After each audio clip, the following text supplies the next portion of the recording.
Good evening and welcome to the January 12th work session. Leading our pledge tonight will be Mr. Jim Estes.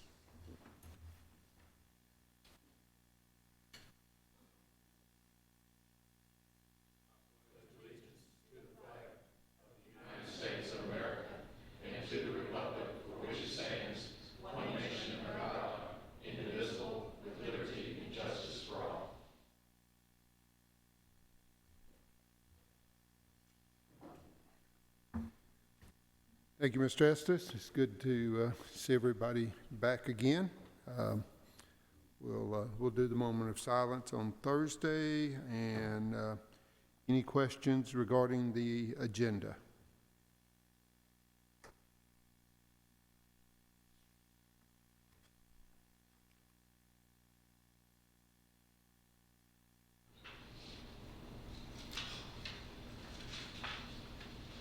Hearing none, we'll move to questions regarding the consent agenda.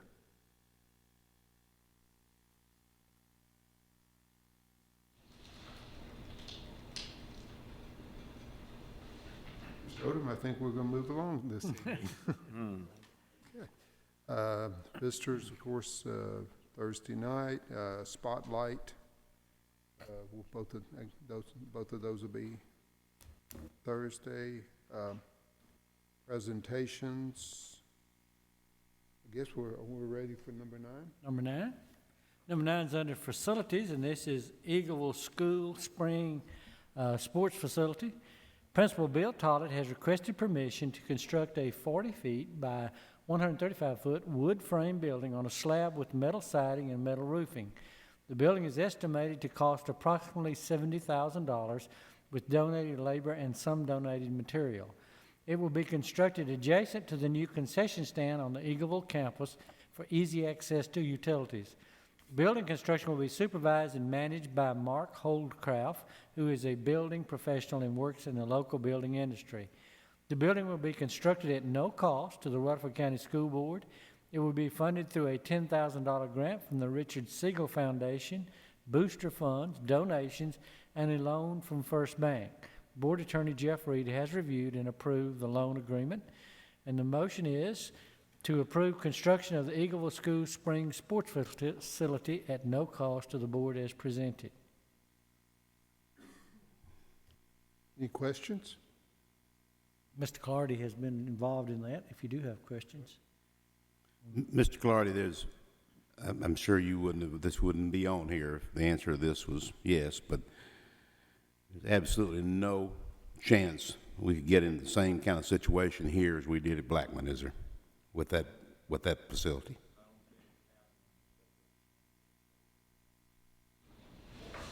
This for baseball and softball, or all? Just says spring sports. I know there are spring sports. That was my next question. Thank you. It's next to the utilities too, because that was one of the things that I asked Mr. Clardy the same question. Was it close to utility? Okay. Number 10. Number 10, I probably need to step around to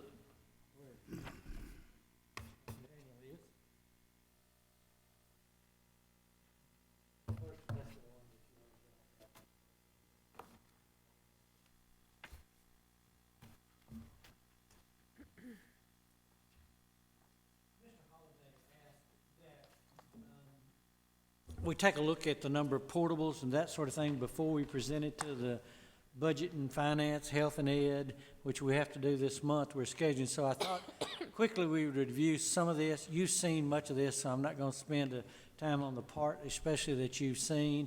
But just a reminder again, the first documentation we do here is the population of Rutherford County, what's the basis for some of this planning and what we're hearing. And the one, this comes basically what Rutherford County Chamber of Commerce is using, and this is the vendor that they use. And if you take a look with some projections there, you see with a 10-year period, it approaches 50% for 10-year periods. So again, that's not our estimates. That comes from something outside of us.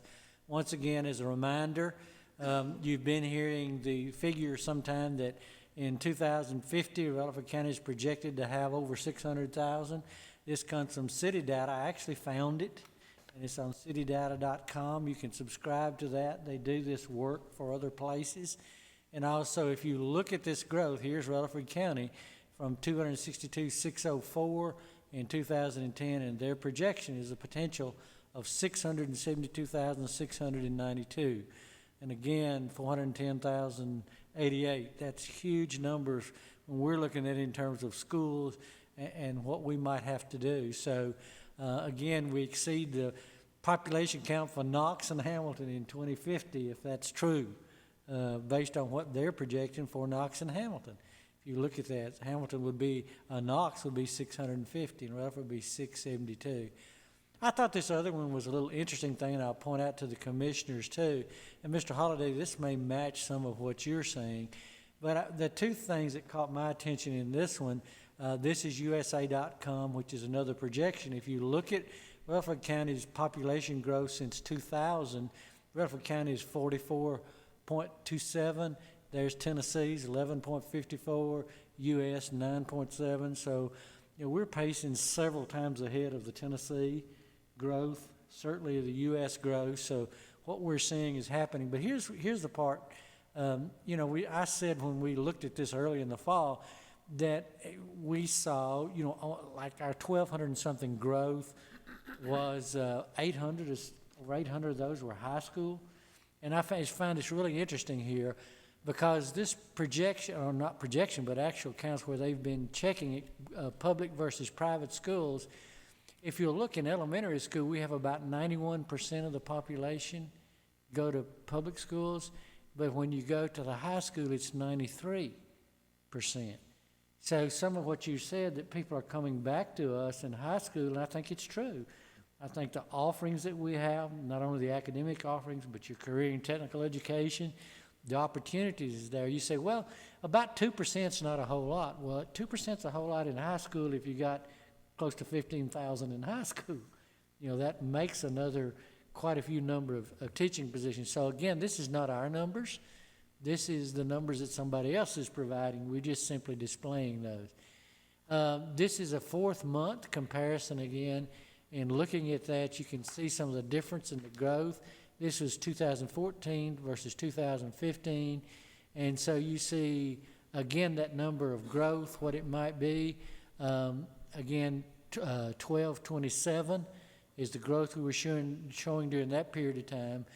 But the point I wanted to make, because we were questioned sometimes, why are you thinking you might need a high school? Well, again, this is the report that comes out of our iNow system.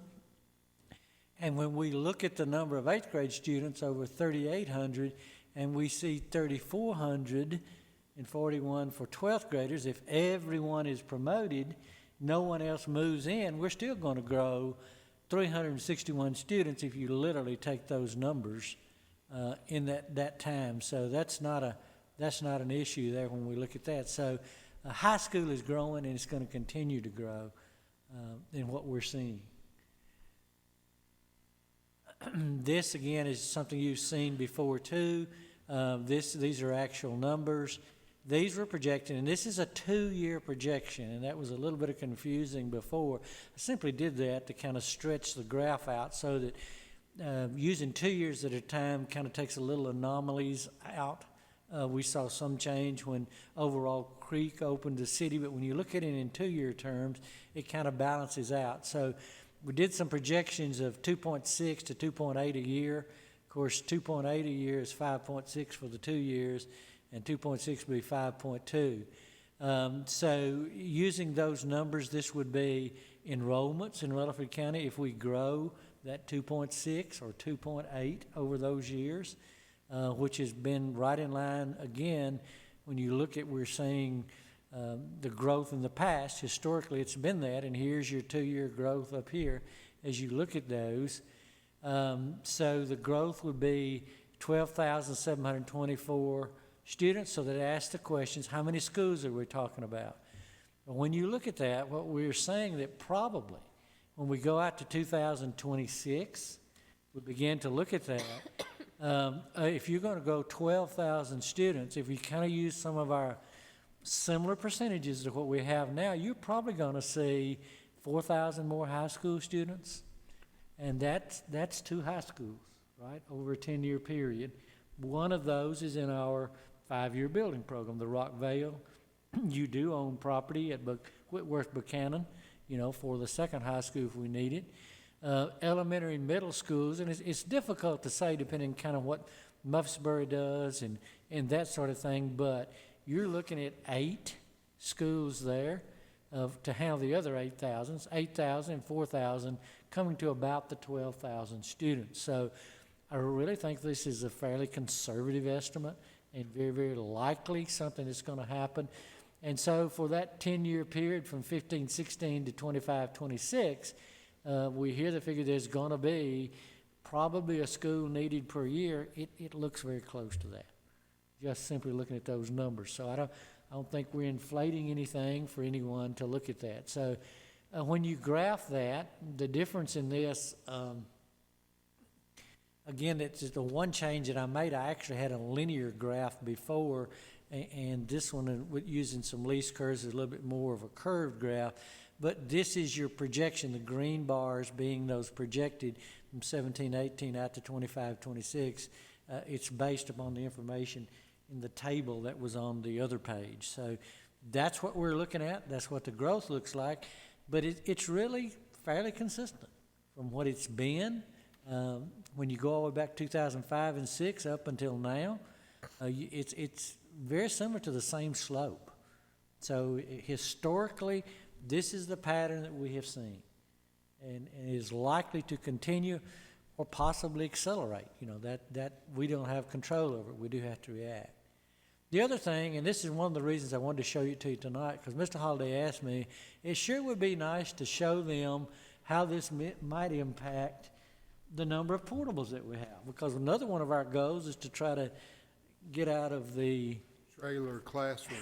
okay, to try to address that some. So this looks at some of that. So what I took a look at it, where we're adding in this 5-year building program by building schools, by adding to additions to schools, by making those changes. So how many portables can we take away when we begin to do that? So in the 5-year building program is another future Veterans Parkway Elementary School. So that should get rid of the Blackman Elementary and Barfield Elementary. So that could be 9 classrooms removed. So I did the same thing all the way down through there. And of course, again, what this assumes is that you're not going to grow so much that you have to move those portables and use them again somewhere. But if we can handle that 10-year growth and get the next 5-year building program, we match that without anything in addition to that. If it doesn't accelerate, you have the potential here, as you look down through that, of removing 113 of your 144 portables there. You actually have 147 that are used for, 3 of them used for something else. But, I mean, that again is very, very likely. Of course, John Coleman is huge in that, where we're constructing right now, because they have 15 classrooms and portables. So very quickly you can see, you know, with that new building, hopefully we get rid of 15 portable classrooms in this case. So hopefully as our commissioners, and I know parents that have students in portables will be interested in this too, that in your design of your 5-year building program, you have not only considered student growth, but you always considered where your placement of your buildings are to try to address the number of portables that we have. So we're working on both parts of that. Is that, Mr. Holloway, is that kind of one of the things that you wanted us to kind of do? It really is. It's just more evidence to help what are kind of startling numbers, and make them believable.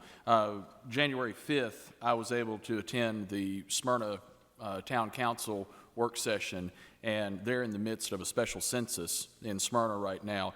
They may not quite get to 50,000 in their count, but it was reported in that work session that they're going to come very, very close to 50,000 in population there in the Smyrna area. In 2010, they were documented to be at 39,974. we're talking about 5% growth per year in that area. And that's well above the 2.4 to 2.8 that we're talking about right here. Now, we're talking about countywide, but it is real and it is coming. You know, one of the things that I'll go ahead and say this now, I looked today, I was trying to compare, well, how did we change over Christmas holidays?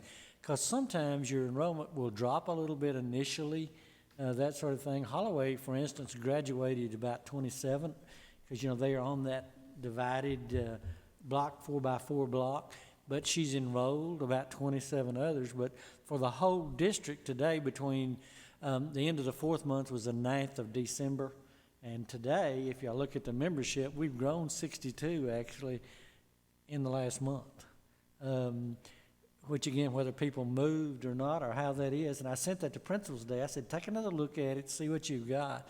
But I mean, they are coming, and as apartments, as houses are completed, we get that little thing in the news journal each week, how many houses were completed last week or something like that. You know, they are being occupied. I visited schools early this week, and I went to the Blackman area and was talking to them at the high school, the middle school and all too, and they were talking about 11, 12 new students. I said, where are they coming from? They said a lot of these have been out of state. So I think, again, maybe opportunities, employment, things like that. So we are seeing some true growth that's matching what we're seeing. So, but anyway, kind of an interesting number. If they will go with us on this 5-year building program and we can manage this, you can get rid of about 52% of your portables. You know, that's huge. You know, to begin to, more than that, you know, actually. I was just going to reiterate, because I think we can never say these trailer classrooms without speaking of the problems that they introduce. They do not have bathroom facilities, so we have students as young as 2nd grade that are moving from outdoor classrooms back into our buildings for restrooms, you know, using some type of buddy system, a key to get back into a hardened exterior.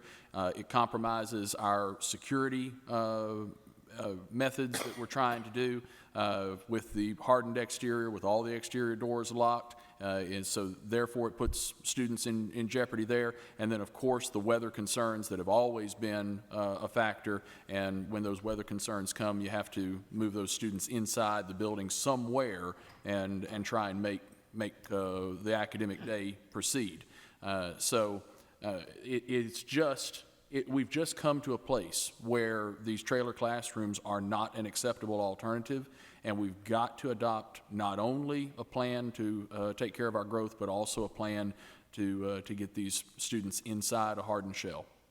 I know I do not need to convince the school board, because you do this all the time. I mean, you know, you track it. Sometimes commissioners, as their constituents are asking them, one of our goals is to try to show them, give them a tool that they can talk about. What's growth showing, what it is. Again, we're not using our numbers.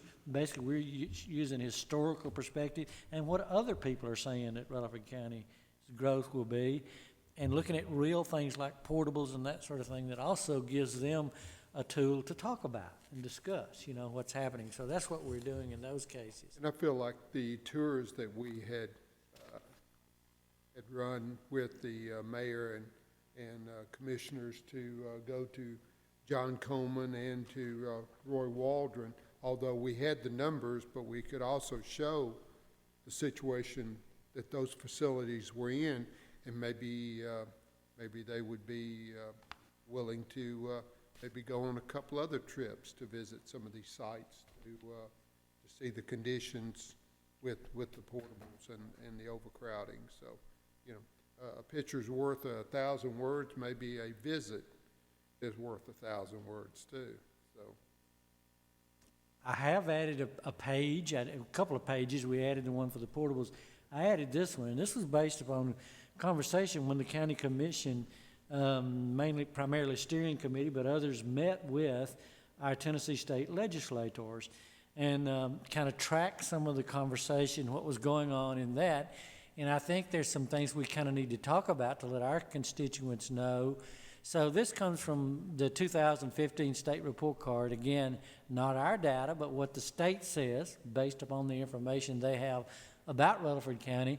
So again, statewide average spent per pupil is $9,413.70, and Rutherford County last year, again, we spent $1,176.60 per pupil, less than the state average.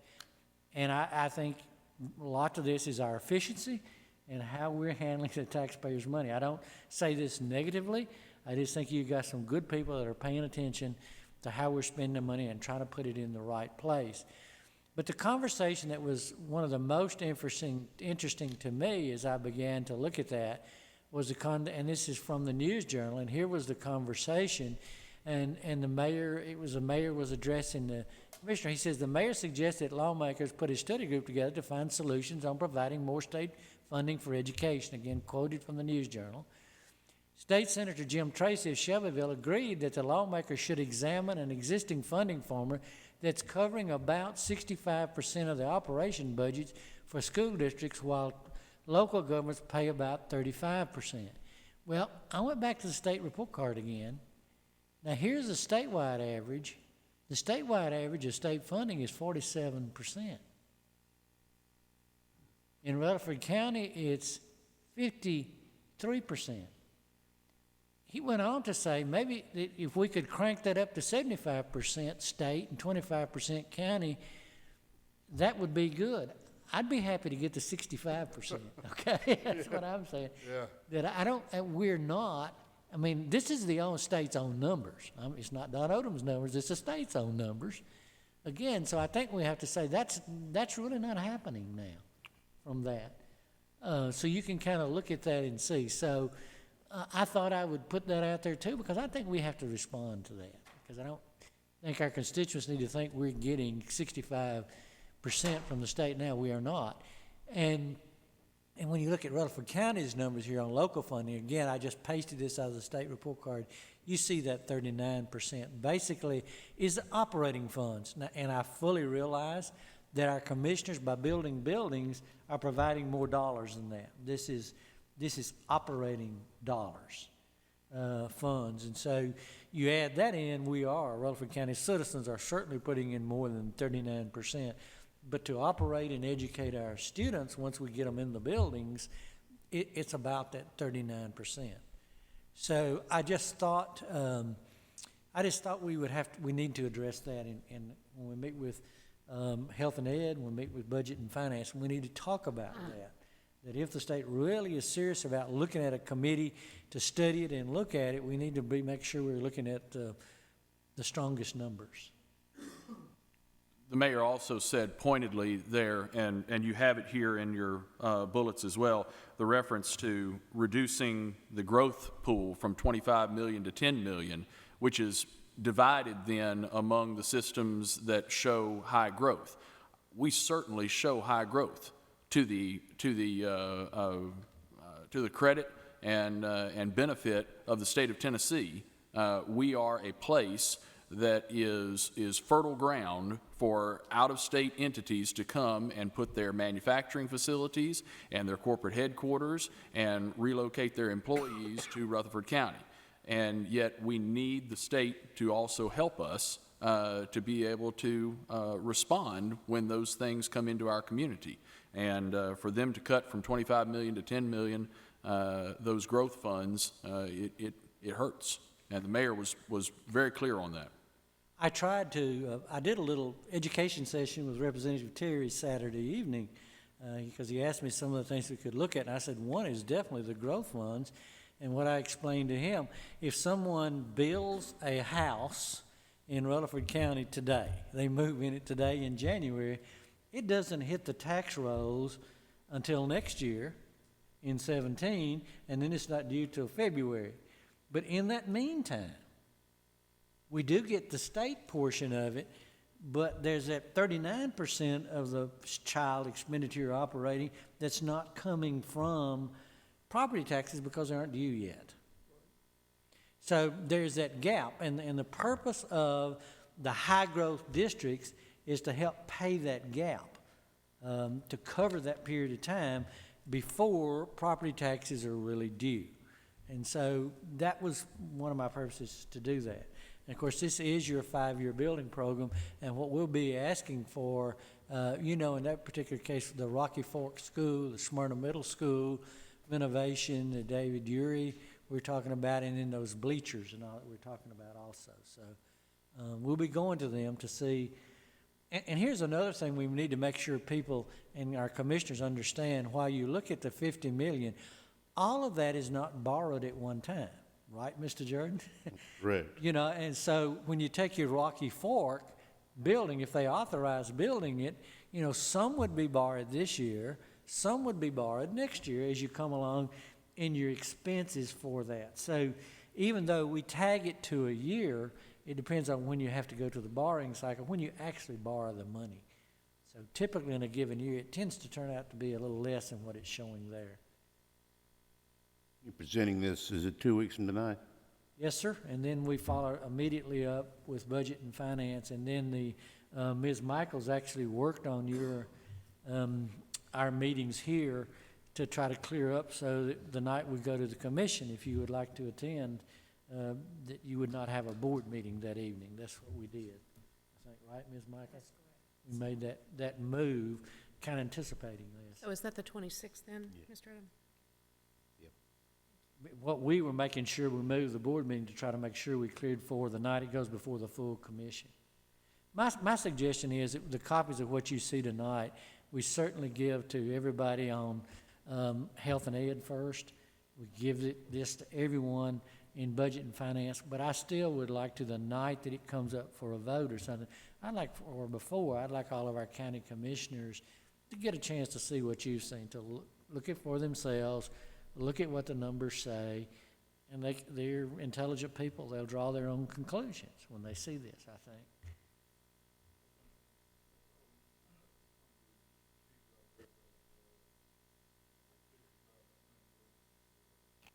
$53 as far as what the state is actually funding. I think you need to emphasize that. It's very misleading. Where they think they're doing 65%, and in reality they're not. I think you need to emphasize that to the county commission. That is one of the, because I think, again, we've got to let them know. I agree with you there, and that's one of the things that we'll do. And we want to make sure Mr. Wilson gets a copy of this before he leaves. We've got an extra one if he. So, I actually used his article. He wrote the article that night. I think you covered that. And so those quotes are basically quotes from the News Journal that he placed in there that those identified people made that night. I don't know that we can say it enough. I think we need to continue to repeat it to make sure that everybody understands the numbers, because so many of the projections are not ours. They're I stayed away from ours most. Objective third party. Yes, So. I tried to stay away from us to look at somebody that's not tied with us to make what everybody else is looking at, what developers are looking at, for one thing. And the message is getting through, because Commissioner Allen that same night made the point that when the state talks about a 4% increase for teacher pay, that's based only on the state's portion of teacher pay and has no impact whatsoever on all of our classified employees. In order for us to all pull in the same direction, in order for us to have the kind of successful, well-run $1,800 per student less than the, or $1,176 per student less than the state average, we reward all of our employees and make a practice of that, and so it doesn't translate. So the state talks about an increase that doesn't actually come to the paycheck of our employees. All of these things, and our county commission is listening. We have great partners in our county commission. And we do get some BEP for those others a little, but it doesn't cover, nor does it cover the positions above the state minimum. We've talked about this before. When you, when you get to when you ratios 1 to 20, and then you're dealing with a situation in your K through 3, and all of a sudden it's 1 to 21, you're gonna have to hire a teacher. It's one above. It's not when 20 more students always come in, because you've got to meet the state in a 1 to 20 ratio. They'll let you go to 1 to 20.49, but when you get 0.5, they round up. And so you have to address it, but they will let us cluster grades K through 3 together, for example, before we have to do that. But that's just part of the knowledge of how this thing works. So if you have additional suggestions, or you want to make some suggestions tonight, we're certainly open to the best way to present this, but I wanted you to get another look at it. Very well done, Mr. Odom. Further comments, questions for Mr. Odom before we move on? Which we'll have another opportunity if you come up with something between now and Thursday night. Okay, number 11. Number 11 is under financial matters, and this is a substitute pay rate change. We've talked about this for a time, but in order to address the pay rate for substitutes serving Rutherford County schools, a $5 per day increase is proposed effective February the 1st, 2016. This increase will impact the 4 pay lanes titled with degree and teaching license, with degree, without degree, and SPED assistant. The pay lane added in 2015 for substitutes with degree and teaching license after 20 consecutive days will remain the same. The recommended approval of the motion is to approve the revised cost rate for substitute teachers as presented, effective February the 1st, 2016. And of course, this stems from the fact that we're having great difficulty getting substitutes. We found we were a little bit lower, possibly than Murfreesboro, some surrounding areas. So it very well may be possibly that if we could do $5 now, $5 next year, you could do that. Ms. Barnes can speak to it if you like. We are in the process now of a new RFP. So we have to she is looking at it, if you choose to approve this, to kind of build in that RFP to let them make us a cost proposal, whoever chooses to bid on this, for $5 additional and $10 additional. So we'll have good working numbers to work with now and in next year's budget too. But she can answer your questions on that, I think.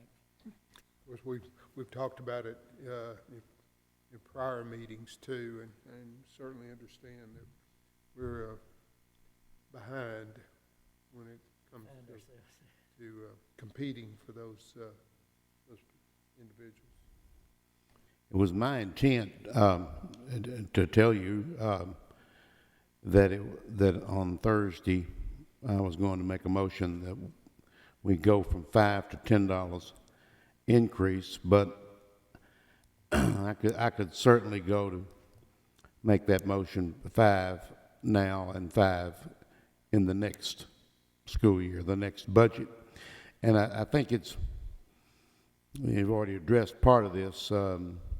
We've got to get substitutes in those classrooms, and then there's more than one reason that they're not there. This is one of them, and it may be the most important one. I'm not sure,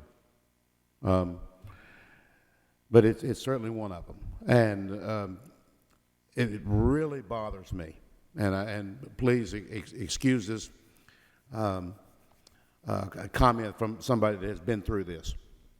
When you have a classroom that is uncovered, it is a nightmare for somebody in that building to have to deal with it. And that somebody sometimes was me, but more often than that, it's a department head, or the principal, or somebody within that building. And this business of sending a teacher down there every 15 minutes for 4 people, and just a mountain of instruction time is lost. And part of it, just because the teacher isn't there, part of it is going to be lost anyway. But to totally wipe it out because you don't have a sub, or you've got a economics teacher trying to cover a calculus class, I mean, it doesn't work. And I know I'm looking at Ms. Barnes because she and I, we had such a conversation the last time on this, but you're certainly well aware of that, all of that, and I think the board is too, but I'd like to go to at least $5 for this next time, and that's February 1, which is 3 weeks away, and then put in an additional 5 in the fall of this coming year. And we're looking at that, you say, so. Well, you know, we even considered, could we do 10 now? Of course, Mr. Sandvik's conservative. He looked at some numbers and that sort of thing and probably tend to, if you historically, the number of substitute days used does increase springtime and all towards that. So was a little bit uneasy to saying, let's commit 10 immediately because we didn't build it into the budget to start with. I understand. And so that's why we were thinking, you know, now maybe spread it over 2 years. Would that take an additional motion on Thursday, or I'd like to put that in there if it's We're going to put it in appropriate. the budget. All I right. can tell you that. It's up to you, but if you want to tell us, that'll be fine. Okay. We're going to put it in there, and then we'll look at the budget. All right. Thank you. I had a suggestion for the RFP, and I think Ms. Barnes and I had talked about this briefly, but I'll raise it to the board and raise it publicly. With the number of retirees that we know are on the horizon and are already present in our system, I think that there is an opportunity for us to incentivize those who are most familiar with Rutherford County Schools, our policies, our procedures, our instruction, our students, our facilities, and allow in this new RFP for a new substitute agreement that if you have history, and we could say at least 5 years or 10 years or we could put something there, but if you have history with Rutherford County Schools, then we want you to spend your time substituting, perhaps in your senior years, with us, and we're willing to give you additional pay for that, because there's advantage to you being familiar with the environment that we're asking you to operate in, and I believe that that person would be more effective as a substitute teacher, more invested in our community, the community that they have served so well. So I would ask if I need to do that, if the feedback comes back that we need to do that in the form of a motion Thursday, or if just mentioning it here, we could include that. We actually had discussion about that and considered that a very good idea. So we revised the way the lanes are written for the RFP, and retired teachers holding a Tennessee license is one of the lanes that we've included in this RFP. And then the second lane will be that teacher with a degree and teaching license, and then the substitutes with a degree and no teaching license, or those with college experience and high school GED. So we've done a lot of revisions to the lanes. We've narrowed it down, but the retired teachers is one of the lanes included, and we added a $5, theirs was a $5 extra cost per day. I appreciate that, and please also consider as we you know that the language is not so restrictive, that even EAs who equally would be familiar would be available to that based on their qualifications. And that's why we narrowed the lanes down, so that there's a more generous pay for everybody who sits in the classroom as a substitute. It just goes from teaching license and degree down the lane. And as we've raised the standards for so many others, the result of this is not just more pay for no good reason, but raising the standards of the effectiveness of a substitute teacher by using those that are retirees from our own system. What's the cost, Mr. Sandvik, that you expect from between February 1, if this passes, and the end of May? Got any idea? I mean, I know you got an idea. It's a pretty big range. But I know you don't have any idea. You don't have any way of knowing how many people will be absent, of course. Maybe this might address some of this. I like to think that it would. I do think. I know it didn't work.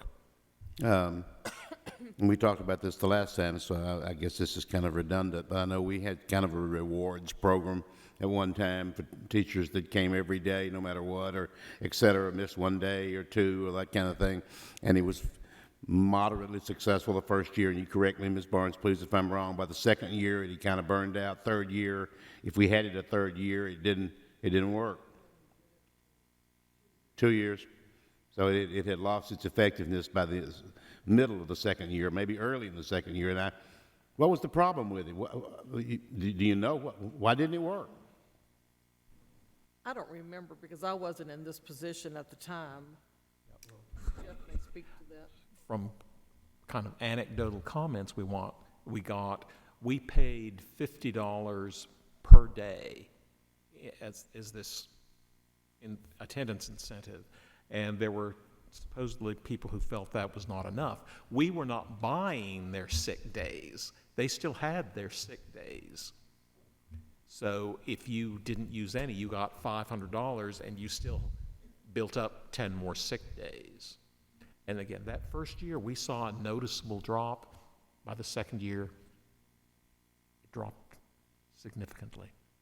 It's just, I know you're right. I'm not challenging anything that you said. It just doesn't make any sense to me. Yeah. It seems to me if you tell me I can have $500 in 10 months, and I'm going to say, okay. And again, still have Send it those on. sick days. Right. I don't lose. You Right. need them down the road or to be paid for as part of your retirement account. And so the general public understands How it is. that we're paying 70 if they're not there. So we're going to pay 50 and ensure that they're there, hence saving us $20 for every day that's not used. Am I okay on that? And yet it didn't work. And it didn't work. He's exactly right. Anybody else? Okay, number 12. Number 12 is appointment of disciplinary hearing authority, and this is required by the Tennessee Code Annotated. Pursuant to board policy and federal law, the board must appoint members to serve on disciplinary hearing authority each year. The DHA is responsible for conducting appeal hearings for students who have been suspended for more than 10 school days. And the reason we don't name specific names is because if it's a middle school student, we'll use middle school people, middle school principals, and serve on. If it's a high school, we use high school people typically to do that. So the motion is to approve members from the following positions: an administrator, school psychologist, a school social worker, a student services representative, and instructional coordinator. The chairman of the committee shall be the attendance supervisor or an attendance teacher, and that gives you lots of consistency. You're chaired by the same people each time. Questions? Dealt with this year after year after year, so. It's an annual thing. All right, 13. 13, you have a student discipline appeal. The board has been requested to review the decision of disciplinary hearing authority to uphold the expulsion of a student from Daniel McKee Alternative School. This review is pursuant to the provisions of Policy 6.317. Policy states that the board shall review the record and report and shall, 1, affirm the decision of the DHA, or overturn the decision of the DHA, or modify the decision of the DHA to a lesser penalty except in cases of zero tolerance violations, or grant a second hearing, which would be before the board, or deny a request for a board hearing. So I think you have that packet on your desk today, I think. Would they direct questions to Ms. McLeod? If they had got, so. All right. 14. Mr. Tackett is going to present you with some things on Thursday evening. One is the TSSAA, which some of you already know about, the non-faculty coaches. They're removing the counts or the numbers from that. So he's going to talk about that. Also, proposal from Varsity News Network for athletic websites. I placed in your packet tonight, and you can go online and see this. This is a, I don't want to steal everything or say it again Thursday night, something like 1,300 schools across the country. They do websites. There's an initial cost of about $800 and then no more cost any years after that. Does a lot for your minor sports. and opportunity. But that's the schools that are already in Tennessee, and again, over 1,300 in other places. But we met with the high school principals and basically told them, you know, it's nothing to me, really. But if it's an opportunity that helps them and helps the coaches and helps the parents and the students, I guess one of the things that really stood out to me in this was we get into spring sports and that baseball coach is so weather-driven that it's canceled that literally by using this website, when you build in students and parents' emails, you can do email, you can do text, you can do, I believe it was Facebook or something. Once you build that in, all the coach has to go in there he has rights to go in. You know, baseball game is canceled this evening to be rescheduled date. It sends it to all those people, multiple ways. So it would be very positive, I think, to parents and all too. But you'll get a chance to hear a little bit about it. But he is planning to bring in athletic directors and principals to let them look at it. They're the ones that have to use it.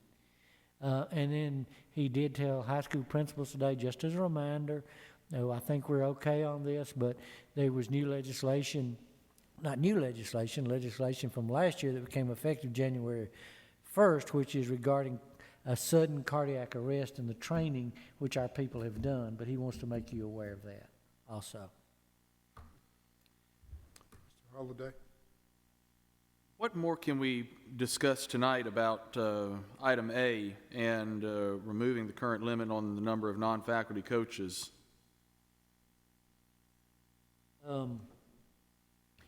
We have an administrative procedure, and the administrative procedure was copied from TSSAA's rule.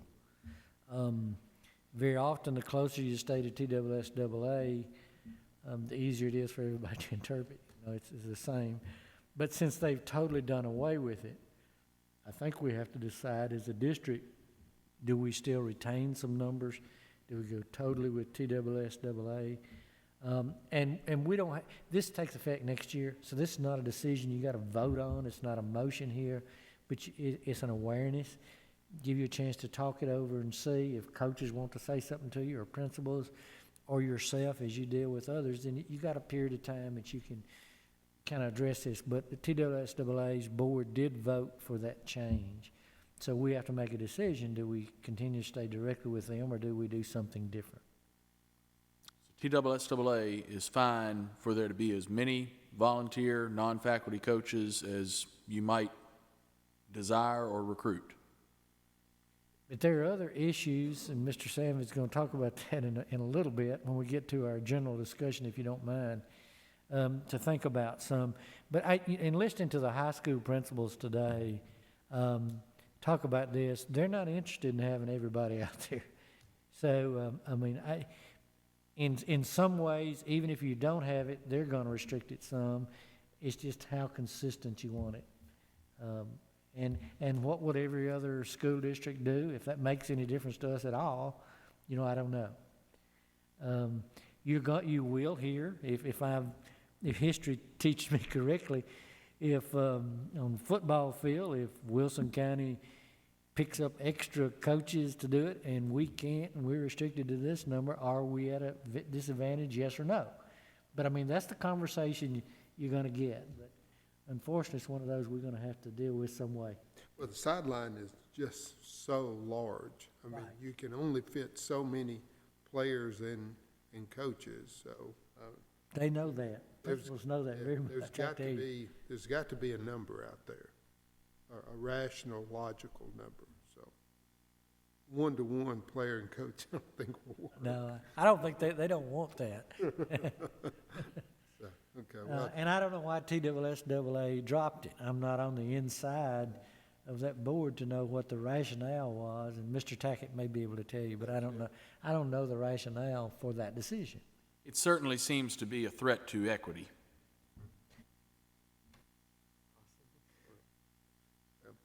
the good thing is we have an opportunity to, talk to your principals and get I think they would be a great advisory group on this particular issue.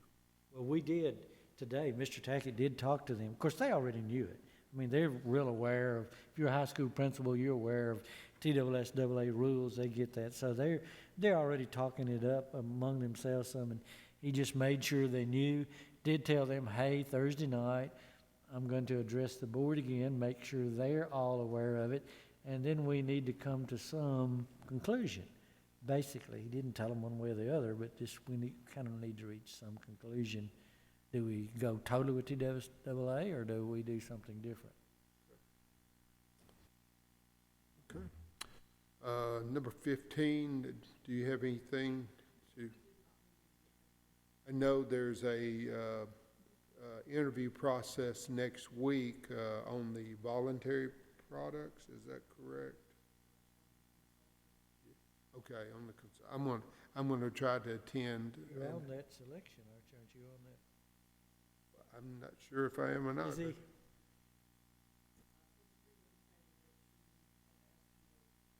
I had planned to attend. I don't know that I was selected, but I plan to attend anyway. So I'll check with her.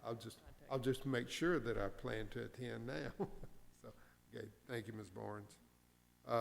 Okay, 16, general discussion.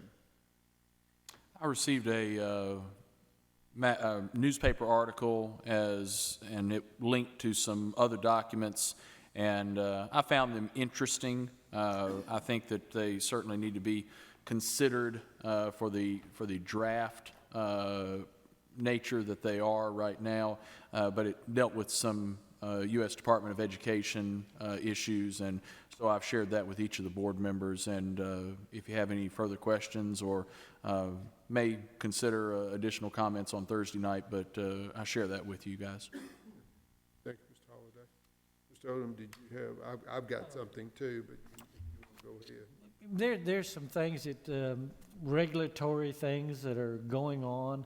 No motion tonight. We don't know anything, but I did ask Mr. Sandvig to kind of make you aware as a board, because somewhere down the line, these regulations, and we deal with them all the time, but just to make you aware of some things that's going on from a regulatory nature, so that you have an awareness of it, and then we'll decide what we have to do. Well,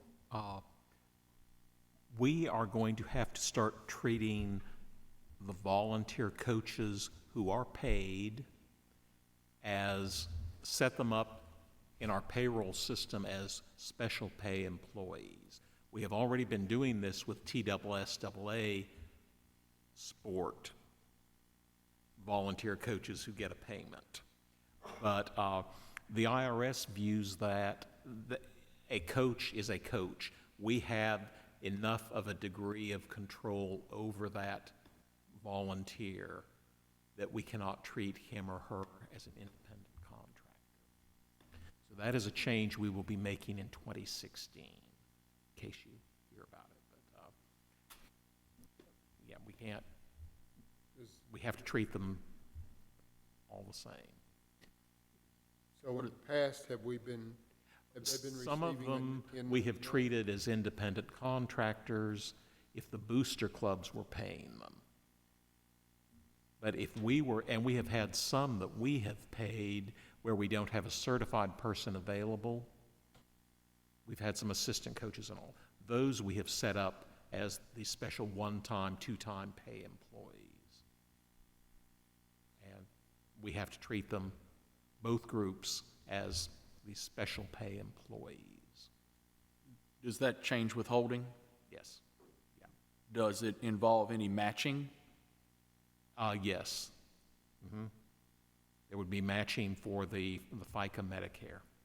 Would that matching then be the responsibility of the booster organization? What Mr. Odom and I discussed is next fiscal year it would become the responsibility of the booster club. But we would cover that out of the GPS budget. Would we be inclined to make this across the board for everyone that appears on our consent agenda, or would we restrict it to TSSAA? We are still, the band consultants and all that tend to truly meet that independent contractor. They are available to work for other bands, other schools. And often from talking to some parents, they do do this work for a couple of different bands. They meet the independent contractor test at this point. We long would as they're rather clear that lines. everyone met it, but we did had this conversation with the IRS. So if a coach is a coach is a coach, is an employee that becomes a work comp issue also. We are, and I'll check with Ms. Stinson on that. I think we have had that discussion with her in the past, but I will check with her again I mean, on that. if the IRS rules the roost on this, and, Yeah, we have already had, I'd say we have already had that with these that we've been setting up on payroll. Okay. So, okay. Anything else, Mr. Sandvik? I think that's all. Anything else, Mr. Odom? Board members, I asked Ms. Michaels to put a copy of the resolution that Chairman Hodge had put together a couple of years ago.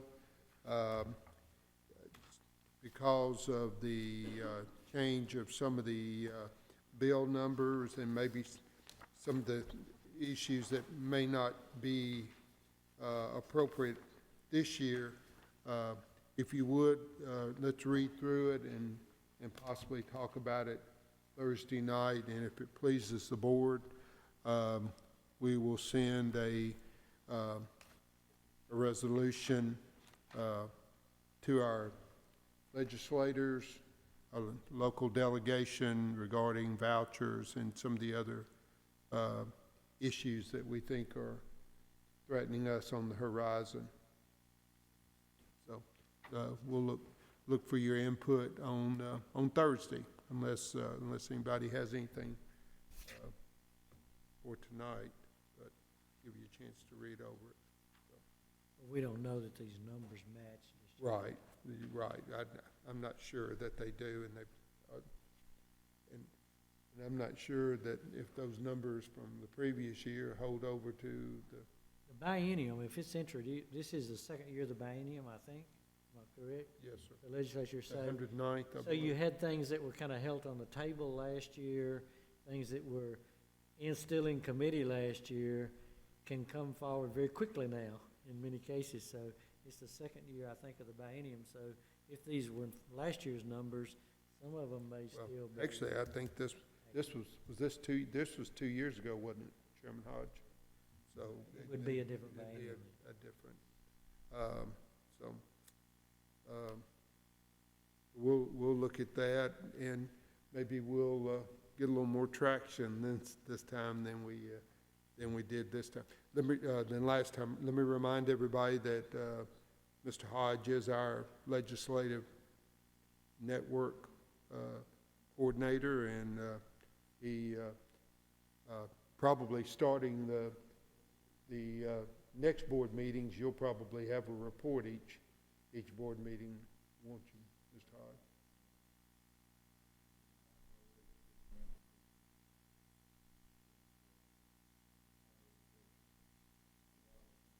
Yes, sir, thank you. But we'll go over this again Thursday night, so. Does anybody have anything else tonight?